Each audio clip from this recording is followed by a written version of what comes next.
آج مسلمان اس بات کا دعویٰ تو کرتا ہے کہ وہ محبت رسول کا قائل ہے.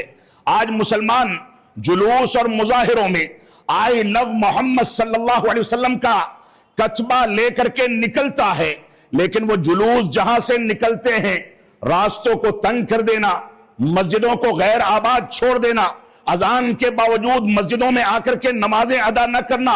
ایک آدمی ایک ہاتھ میں کتبہ لیے ہے اور دوسری ہاتھ میں سگریٹ سلگا کر کے دین اسلام کی مخالفت کرے، جھوٹ بولے اور کس بیانی سے کام لے، تو معاف فرمائیں گے محبت رسول کا تقاضا یہ نہیں ہے.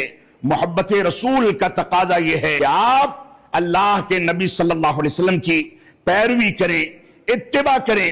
اللہ رب العالمین نے واضح کر دیا فَلْيَحْذَرِ الَّذِينَ يُخَالِفُونَ عَنْ أَمْرِهِ أَن تُصِيبَهُمْ فِتْنَةٌ أَوْ يُصِيبَهُمْ عَذَابٌ أَلِيمٌ.